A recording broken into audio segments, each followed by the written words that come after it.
اعوذ باللہ من الشیطان الرجیم، بسم اللہ الرحمن الرحیم۔ السلام علیکم and welcome to my channel. آج کی اس ویڈیو میں آپ کے لیے لایا ہوں شیکسپیئر کی ایک پلے مرچنٹ آف وینس۔ یہ ایک بہت ہی انٹرسٹنگ کہانی ہے۔ کہانی کے آخر تک اس میں سسپینس موجود ہے، تو بغیر کوئی وقت ضائع کیے سٹارٹ کرتے ہیں یہ کہانی۔ دوستو، وینس کے شہر میں شائلاک نامی ایک یہودی سوداگر رہتا تھا۔ وہ لوگوں کو سود پر قرضہ دیتا تھا۔ وہ عیسائی تاجروں کو نقد رقم دے کر زیادہ پیسے وصول کرتا تھا۔ اسی شہر میں انتونیو نامی ایک اور سوداگر بھی رہتا تھا۔ شائلاک کو وہ بہت برا لگتا تھا۔ کیونکہ وہ لوگوں کو قرض دیتا تھا اور کوئی سود وصول نہیں کرتا تھا۔ یوں ان دونوں کے درمیان بہت بڑی دشمنی تھی۔ ایک دن انتونیو کا ایک بہترین دوست جس کا نام بسانیو ہے ان سے قرضہ لینے کے لیے آیا۔ وہ ایک امیر لڑکی جس کا نام پورشیا تھا سے شادی کرنا چاہتا تھا۔ وہ ان سے ملنے کے لیے اور ان کا ہاتھ مانگنے کے لیے ان کے گھر جانا چاہتا تھا۔ ایک امیر گھرانے کی عورت سے ملنے کے لیے اس کے پاس کوئی موزوں لباس نہیں تھا، اس لیے وہ انتونیو سے 3000 ڈوکاٹ لینے کے لیے آیا۔ ڈوکٹ اس زمانے میں جو کرنسی تھی اس کا نام تھا ڈوکٹ۔ اس وقت انتونیو کے پاس کچھ نہیں تھا، یعنی نقد رقم نہیں تھی، تاہم ان کے جہاز جس میں کافی سارا مال تھا پہنچنے والے تھے، لہٰذا وہ دونوں شائلاک کے پاس چلے جاتے ہیں تاکہ ان سے سود پر قرضہ لے سکیں۔ شائلاک نے جب انتونیو کو دیکھا تو ان کے دل میں ان سے بدلہ لینے کی آگ بھڑک اٹھی۔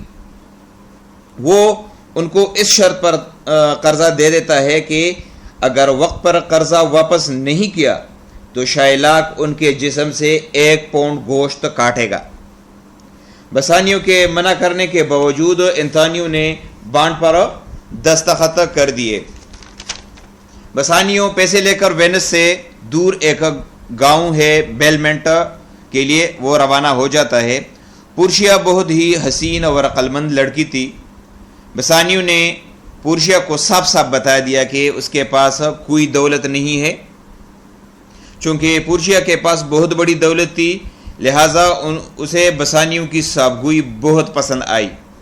پورشیا اپنی ساری ملکیت جس میں محل، نوکر اور گھر وغیرہ شامل تھے ایک انگوٹھی کی شکل میں ان کو سونپ دیتی ہے۔ بسانیو نے خوشی سے انگوٹھی قبول کی اور یہ وعدہ کیا کہ وہ اس انگوٹھی کو کبھی بھی اپنے آپ سے جدا نہیں کرے گا۔ اچھا، اب کیا ہوتا ہے، گریشیانو اور نیریسا جو پورشیا کے نوکر تھے ایک دوسرے کو پسند کرتے تھے۔ گریشیانو ایک مرد کا نام ہے اور نیریسا ایک عورت ہے۔ نیریسا سے پوچھنے کے بعد پورشیا نے ان کو شادی کرنے کی اجازت دے دی۔ ان کی اسی خوشی کے دوران بسانیو کو انتونیو کا خط ملتا ہے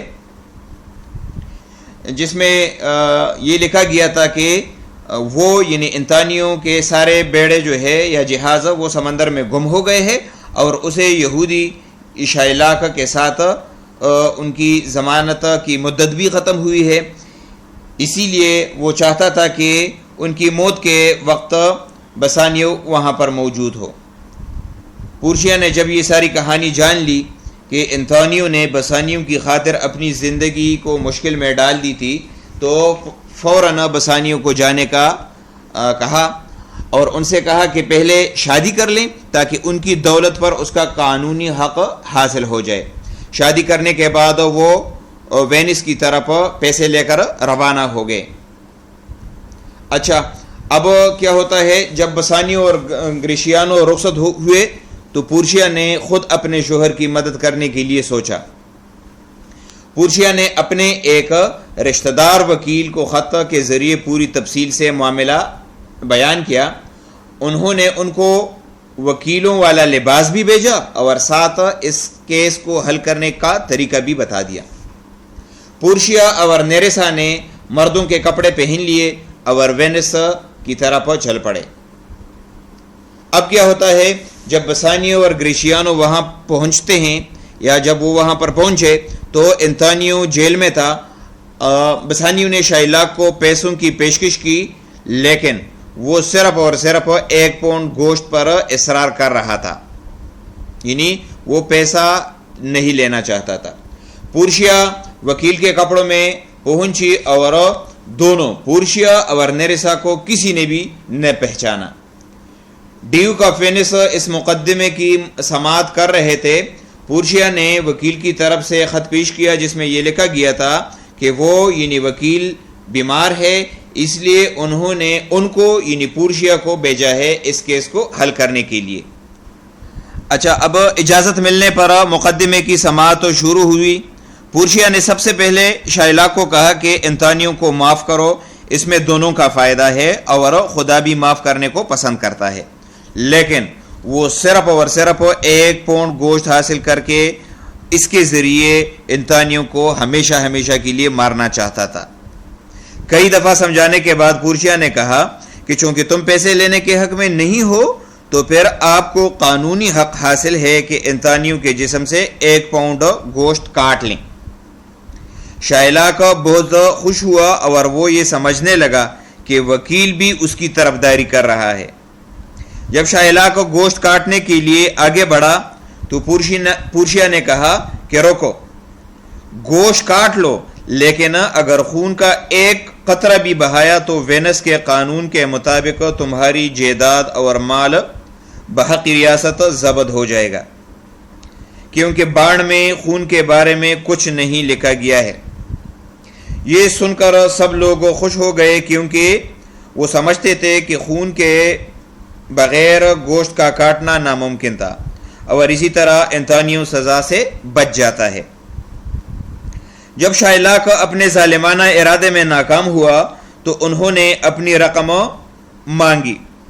بسانیو رقم دینے والا تھا کہ پورشیا نے کہا رکو، قانون کی روح سے شائلاک نے وینس کے شہری کو قتل کرنے کی کوشش کی ہے جس سے ان کی ساری دولت ریاست کو منتقل ہوگی. ڈیوک نے کہا کہ شائلاک کی آدھی دولت انتانیو کو جائے گی اور آدھی ریاست کو. انتانیو نے اس شرط پر ان کو آدھی دولت بخش دی کہ وہ یہ دولت اپنی اس اکلوتی بیٹی کے نام کرے گا جس کو شائلاک نے اس لیے اپنی جائیداد سے عاق کیا تھا کہ انہوں نے اپنی مرضی سے ایک عیسائی سے شادی کی تھی جو کہ بسانیو کا دوست تھا. اچھا، جب عدالت برخاست کر دی گئی تو ڈیوک نے انتانیو سے کہا کہ اس شخص کی وجہ سے تم بچ گئے، اس کو اچھا معاوضہ دو. بسانیو نے وکیل کو کہا کہ یہ 3000 ڈوکاٹ رکھ لو، لیکن وکیل نے بسانیو کی انگوٹھی دیکھی اور اسی انگوٹھی کو لینے پر وہ اصرار کرنے لگا. بسانیو نے کہا کہ یہ انگوٹھی میری بیوی کی امانت ہے، میں اس کو نہیں دے سکتا. جب وکیل نے یہ سنا تو وہ غصے سے باہر جانے لگا. پھر انتانیو کے کہنے پر انہوں نے وہ انگوٹھی وکیل کو دے دی اور گریشیانو کی انگوٹھی نیرسا نے لی جو پورشیا کے ساتھ وکیل کی ایکٹنگ کر رہی تھی. اچھا، اب کیا ہوتا ہے، پورشیا اور نیرسا وہاں سے نکل جاتے ہیں اور راستے میں منصوبہ بندی کرتے ہیں کہ کس طرح وہ اپنے شوہروں سے انگوٹھیاں لینے کا مطالبہ کریں گے. پورشیا کو سب کچھ اچھا لگ رہا تھا اور وہ بہت زیادہ خوش تھی کیونکہ انہوں نے کسی کی مدد کی تھی. جب بسانیو اپنے دوست کے ساتھ گھر پہنچتا ہے تو وہ ابھی باتیں کر ہی رہے تھے کہ اچانک نیرسا اور گریشیانو کا جھگڑا شروع ہوا. نیرسا نے پورشیا کو کہا کہ گریشیانو نے ان کی انگوٹھی کسی اور لڑکی کو دی ہے. گریشیانو نے قسم کھائی اور ساری کہانی بتا دی کہ انہوں نے کسی لڑکی کو انگوٹھی نہیں دی ہے بلکہ انہوں نے کلرک کو انگوٹھی دی ہے. اب شرارت کے طور پر پورشیا بھی اپنے شوہر سے انگوٹھی کا مطالبہ کرتی ہے اور کہتی ہے کہ میرے شوہر بہت وفادار ہے اور میرے شوہر نے ہمیشہ انگوٹھی اپنے پاس رکھنے کا وعدہ کیا تھا، لہٰذا ان کے پاس وہ انگوٹھی ہوگی. یہ کہتے ہوئے انہوں نے جب انگوٹھی کا مطالبہ کیا تو انہوں نے کہا، یعنی ان کے شوہر نے کہا بسانیوں نے، کہ مجھے افسوس ہے کہ میں نے وہ انگوٹھی اس وکیل کو دے دی ہے۔ تو وہ دونوں بھی لڑنے لگ جاتے ہیں۔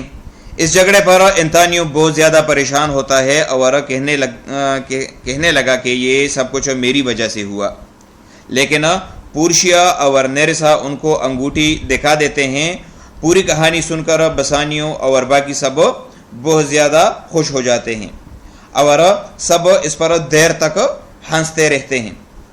تو دوستو یہ تھی ساری کہانی۔ امید ہے کہ آپ کو یہ کہانی اچھی لگی ہوگی۔ دوستوں کے ساتھ اس کو شیئر کریں۔ Thank you for watching. اللہ حافظ۔